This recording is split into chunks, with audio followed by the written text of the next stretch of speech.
Hi, I am John Lawrence Clemente from ACT 211, an architecture student taking up the contemporary world. So, for our final output, I'm about to discuss the globalization, migration, and the overseas Filipino workers, or OFW. So, how was the field shaped by globalization? So, what is globalization first? Globalization is the spread of the flow of financial products, goods, technology, information, and jobs across national borders and cultures.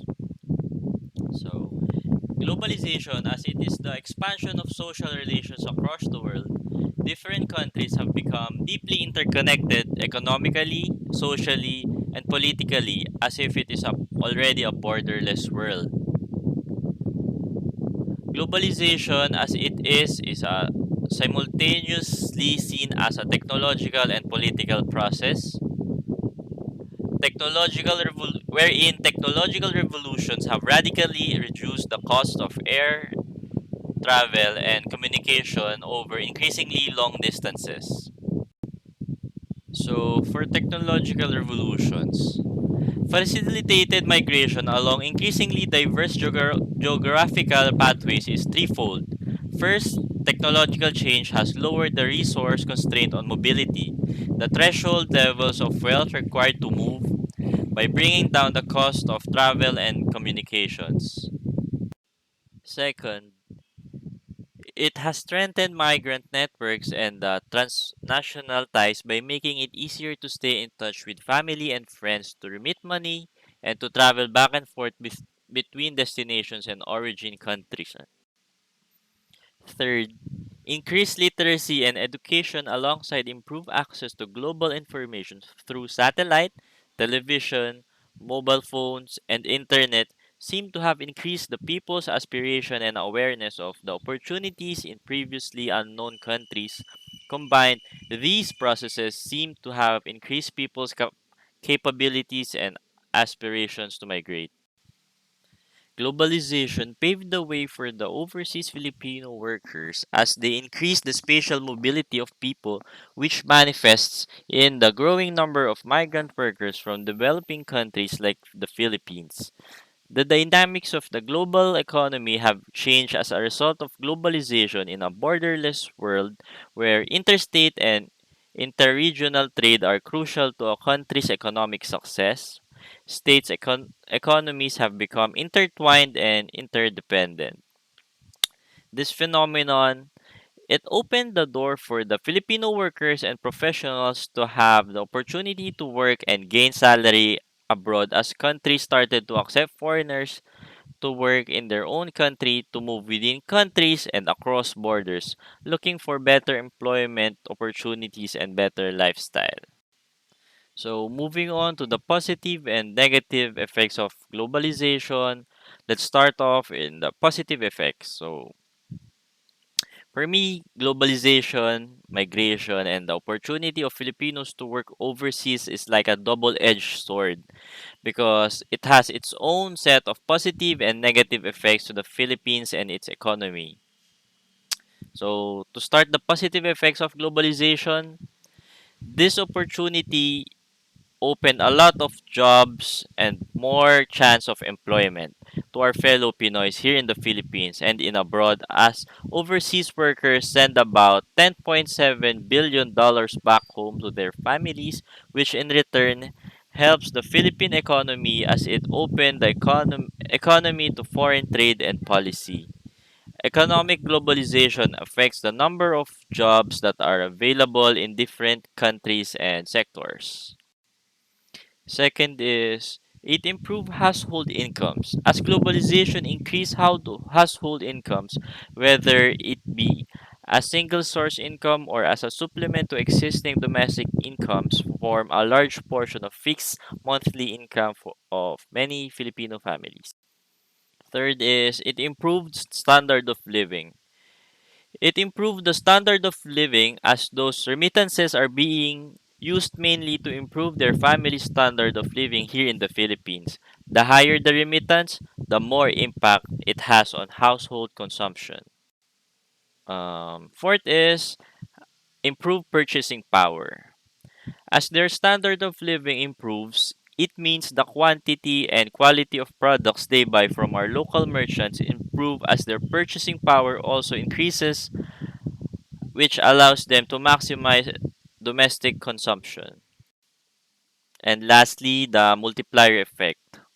The multiplier effect, cash remittances sent by the OFWs to their families in the Philippines are used mainly to buy goods and services, go directly to businesses, simultaneously increase income in related to sectors of the economy, which is like a domino effect.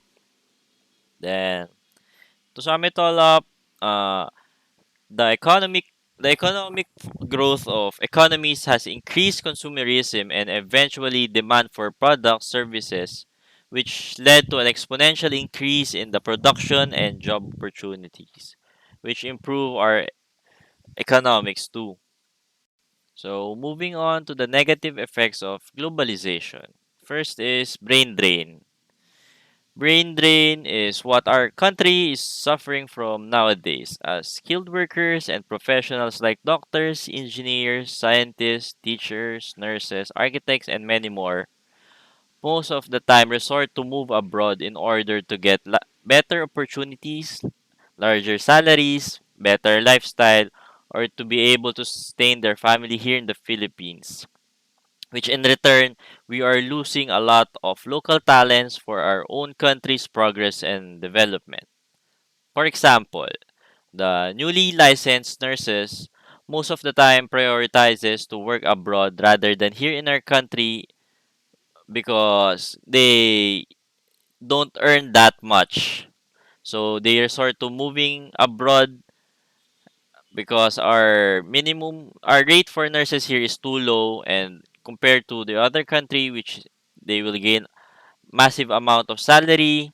Then, so they move there. The locality now suffers from insufficient nurses, which results to nurses here in the Philippines being required to do overtime always, which may be very frustrating for them because they're always doing overtime but their pay is not enough. So, which also will result to them trying to move abroad.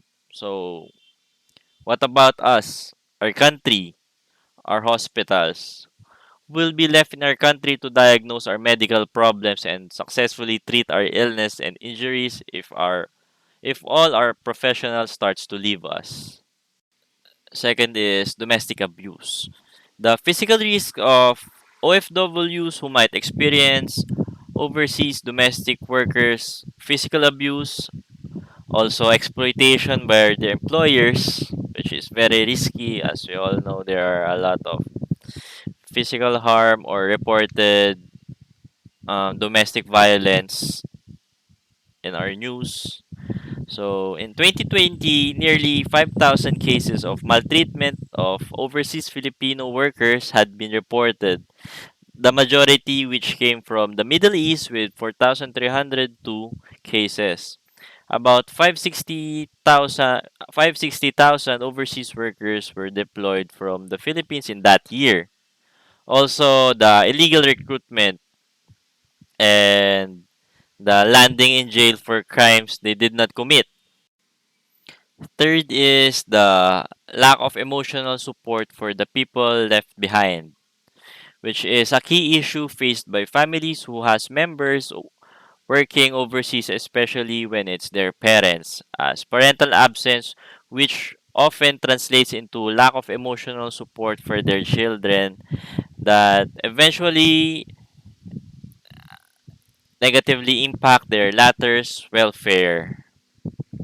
And sometimes there is where you let your relatives take care of your children and entrust them of raising your children to be a good person or a good citizen, wherein there are cases that the relatives tend to physically or sexually abuse, maltreat, or just let the child ruin his own life as they don't really guide the child, and what matters to them is the money that the parents send to them for them to take good care of their child. Next is the culture neglected or forgotten. Patriotism and appreciation for our own culture usually gets forgotten when Filipinos migrate overseas and tend to have a better life. They tend to forget the values, importance, and the history of being Filipinos. They tend to disregard our own language because they think other language are more superior than our own and embrace other nations. They don't support our fellow countrymen and our product, which can drastically affect our economic capacity too. So moving forward, why is it an issue? For me, it is a pressing issue because as globalization has its own positive effects on overseas Filipino workers, it also has its negative effects as it is like a double-edged sword, which the government should make ways to balance our own economy and improve the Filipinos' welfare and economic future, or else we might suffer from its negative effects as currently the exodus of skilled human resource and brain drain are already affecting us badly. They are searching for better economic opportunities, which prevents our originating country from utilizing the local talents for our own progress and development. So, what is the foreign government's reaction? Foreign governments are one of the beneficiaries of this scenario, as we all know that Filipinos are truly gifted in skills and naturally are hard workers. Many of our own local talents and professionals are being utilized by foreign companies and organizations for their own progress and development. So, how are their population affected? The population that our fellow Filipinos migrate into, especially if it's the Middle East, are savoring the hospitality of our midwives and the healthcare providers and the skills that our professionals honed. Culturally, they are not really negatively affected. So, what is the local government's reaction? Economically, our local governments are benefiting from the remittances that our OFWs are bringing back home, and as they also are tagged as our modern day heroes. So, how is the local population affected? Our local population is both affected positively and negatively as for the families that have a OFW member in them is also affected positively and negatively as they are gaining better income from remittances that would further improve their daily lives, but the family is also suffering from parental or family absence. Furthermore, the economy is also benefiting from the remittances that the OFWs bring back home, but they are also suffering from the brain drain and losing our healthcare workers, professionals, and skilled workers, etc. in exchange. For me, based on my observation in the news and our daily living, I don't see this issue being solved as all of our necessities like food, water, electricity, gas, and many more stuffs are soaring due to the inflation rate we are in, and on the other hand, our minimum salary and the rates that are given to our professionals or office workers, etc., are not improving, which makes our cost of living here in the Philippines too high and our salary rate too low. That I believe will result to more and more Filipinos would want to go abroad to earn more money and better opportunities for their family here in the Philippines. The positive effects of the positive and negative effects of this globalization in our country is not being balanced and controlled, and it just keeps getting out of hand.